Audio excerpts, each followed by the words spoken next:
What's up, everybody? It's Jordan, and welcome to the Sports Dude Hunt Show. The Bengals take on the Baltimore Ravens in a little less than an hour right now. The Bengals and Ravens in the regular season finale for Cincinnati. Obviously, the game between the Bengals and Bills, last week on Monday Night Football, was postponed and then eventually canceled due to the unfortunate injury of Damar Hamlin. But, this week, Cincinnati takes on Baltimore, and with the Bengals and the Bills game not happening, it confirmed that the Bengals clinched the AFC North, winning it the back-to-back years for the first time in franchise history. And when you look at the Bengals taking on the Ravens today, there's a scenario where if the Bengals lose this game, and if the Baltimore Ravens and the Bengals take each other on in the playoffs, the Bengals and Ravens, whoever host that game, will be decided by a coin flip. This is pretty much all decided, and because of the Bengals-Bills cancellation game. To me, I think that's absolutely ridiculous.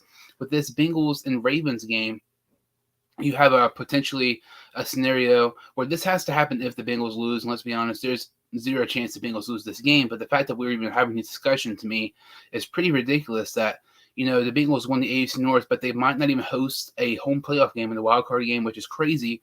But when you look at it, look at the Bills, for example. The Bills take on the Kansas City Chiefs. If they were to play each other, if the Bills and the Chiefs play each other in the AFC Championship game, it would be a neutral site.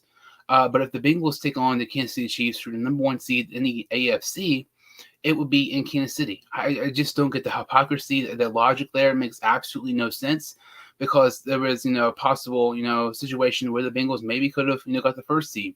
And the Bengals beat the Chiefs early on this year. It makes absolutely no sense to me. And when you look at the Bengals right now, some of these, there's so many different playoff scenarios. One is, let's say, if the Bengals win, and, if the Bengals win and the Chargers lose, excuse me, the Bengals win and the Bills lose, the Bengals will get the 2 seed and take on the New England Patriots. If the Bengals win and the Bills win, realistically, I feel like this is most likely to happen if the Bengals win against the Baltimore Ravens today and the Buffalo Bills defeat the New England Patriots today. I think both are very, very likely to happen. The Bengals would host the Baltimore Ravens next week as a 3 seed, which to me is really what I'm kind of hoping for today. If the Bengals lose and Chargers lose, the Bengals would host the Chargers. If the Bengals lose and Chargers win, the Bengals would take on the Baltimore Ravens in a coin flip. As stupid as it sounds, would determine who will host that game. But realistically, I'm really looking at the scenario where the Bengals win and the Bills win. I just don't really see these teams losing. It seems like Baltimore is just not really playing their starters right now. Lots of them are hurt, and they're just really resting them for postseason play. As for Buffalo, they're going to be, emotionally, ready to go and stuff, and they're going to be, ready to get back on the field in a way, with, them playing the Patriots today. I think both those teams, and the Bengals and the Bills, win these games pretty easily. And if those were to happen, the Bengals would take on the Baltimore Ravens next week as number 3 seed in the AFC. That's really what I'm hoping for Cincinnati. And when you look at Cincinnati, taking on the Baltimore Ravens today, I think this game will be an absolute blowout. When you look at the Ravens, they have a couple of injuries. It was announced a little bit ago that J.K. Dobbins will not be playing. Obviously, Lamar Jackson's out. You don't know if it's a holdout, with his contract, or if he's actually injured or what. Huntley was supposed to start for Lamar Jackson. Huntley was 2-2 as a starter. If Justin Tucker makes a game-winning field goal, there's 3-1. Points per game wise, yes, this Ravens team has been very bad. Record-wise, this team has not been as bad as people think. Really, he pretty much started played that whole Baltimore game with Lamar Jackson got hurt. So really, he's 3-2, and could be 3-1 if Justin Tucker just made a field goal against Jacksonville. So, like I'm saying, points per game wise, it's dropping a lot, but they're still getting the wins, even with Huntley starting and placing Lamar Jackson. But it was announced just about 20-25 minutes ago that Tyler Huntley will not be playing this game. So when you're looking at this Bengals team, you go from, a couple weeks ago, maybe we'll play Jackson. We'll play Huntley, and now we're going to play a third-string quarterback. The Bengals end up playing against starting quarterback for the Baltimore Ravens, his first career start, Anthony Brown. Brown has 5 passing attempts on the season for just 3 completions and 16 yards. passing. When you look at Brown, he's a little bit mobile. He's not as mobile as Huntley or Jackson. I would say he's kind of more. He's going to pass more. He's going to run. When you look at Huntley, if he looks at the first read, he's not open. He's going to start scrambling. Kind of looks similar to what Jackson is. Brown's not quite as that, but I think we'll be able to contain him quite a bit, especially with our defense. When you look at our defense, when we played them earlier on the season on Sunday Night Football, we can completely shut down their run game. I know you look at the stats, but they're very deceiving. I think Jackson had about 15, 20 rushing yards up until the final drive, and then he had about 30 or 40 on that one drive alone.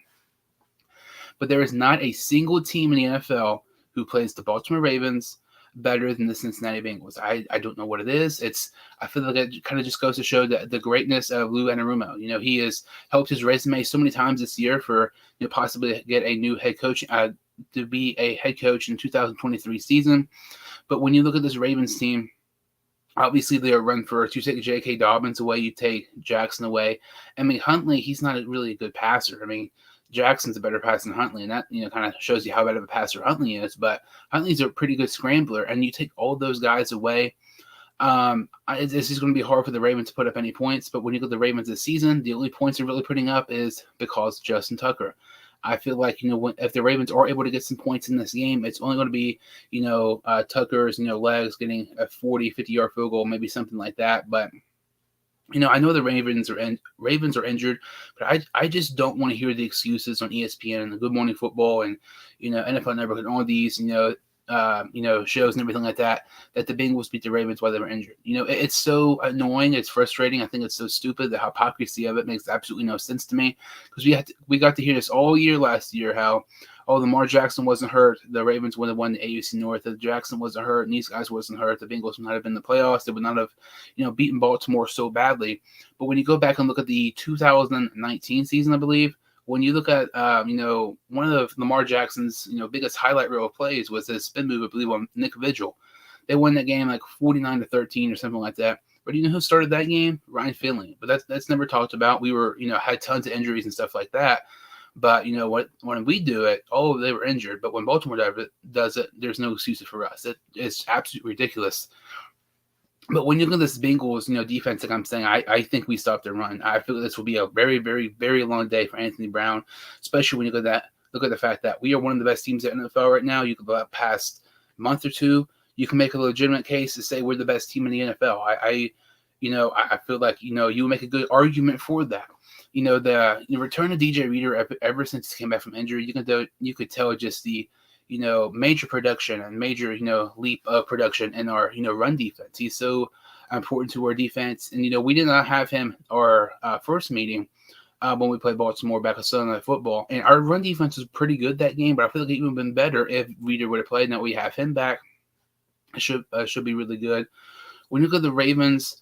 They didn't really have any, star receivers. I know that's what everybody loves to talk about, but I feel like if they weren't just about any other team, some of these guys would be pretty decent. Obviously, their main headliner when it comes to receiving options is Mark Andrews, one of the best tight ends in the league.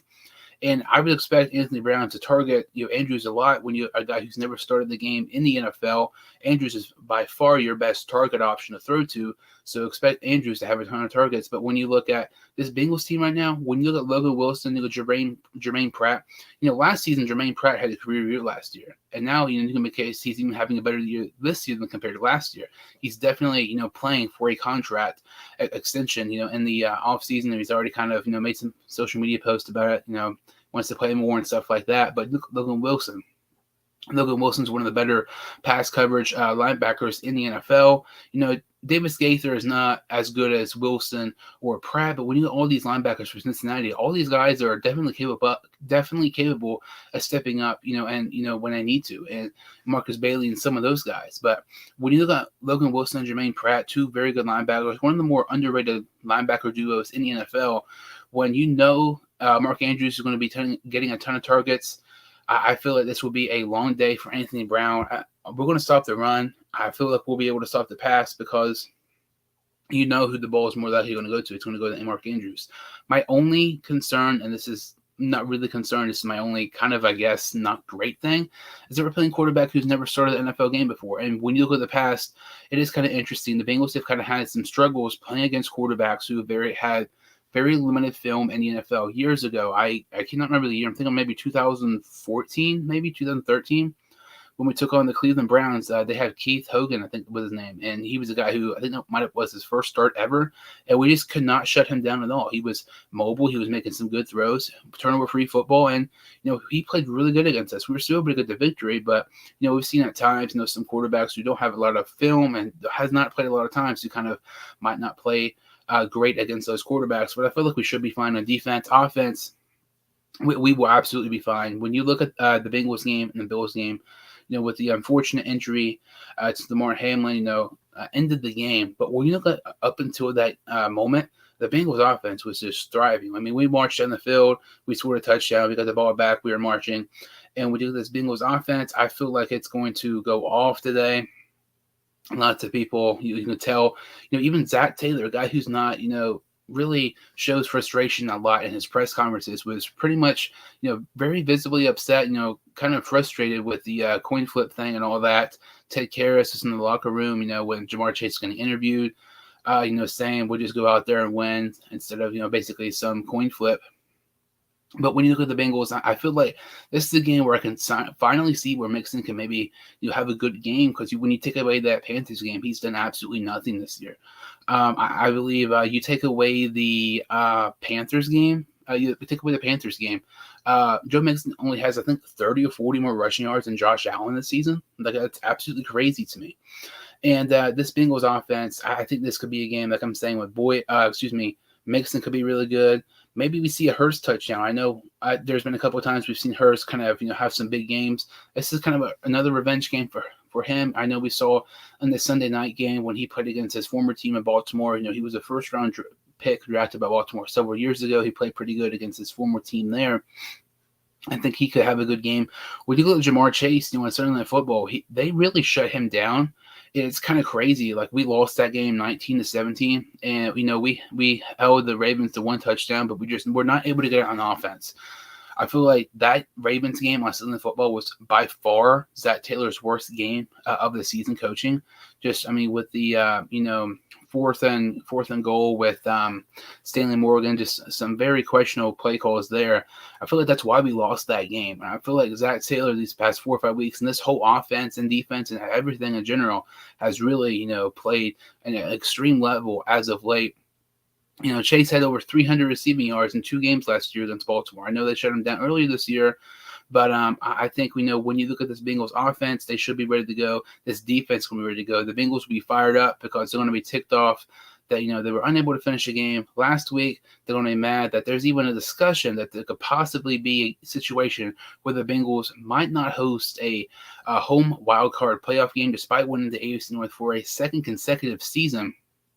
But I do not think this game is close at all. This will be an absolute blowout. Last time I checked, the spread was 9.5, but that was before Tyler Huntley was announced he was inactive. I want to say, let's say 38 to 16. I think there might be a couple field goals in there by Tucker, because it seems like he does that every single game for Baltimore, regardless if they win or lose. But should be a good one. 38-16, that's my pick. Cincinnati will blow out Baltimore. And do not let the injuries fool you. We will absolutely humiliate them, even if Lamar Jackson and J.K. Dobbins were playing as well. I feel like this Baltimore team is the most overrated team in the NFL. It's not even close. It's not something, you just kind of hop on a bandwagon type of deal with topics. I've said this the whole freaking year this year. I've said the whole freaking year last year. We've been better than the whole year. I really, really, really, really hope we end up beating them today and the Bills win so we can take them on again, because I cannot wait to beat them back-to-back weeks. I don't think either of these games will be close, but hopefully, depending what the playoff scenarios are for Cincinnati, maybe we could get that 2 seed, if we win and the Buffalo Bills lose against the Patriots. I doubt that, but I think the most likely scenario is the Bengals defeat the Ravens and the Bills defeat the Patriots, and we'll host the Ravens next week in Cincinnati in the wild card matchup in the playoffs. But let me know what you think in the comments below. How bad you think the Bengals will beat the Ravens. But yeah, thank you all so much for watching. If you're new to the channel or if you've seen my videos before, make sure to subscribe to my channel. I really, really appreciate it. Like I said, thank you all so much for watching. I'll see you all next time on the Sports 2 Show.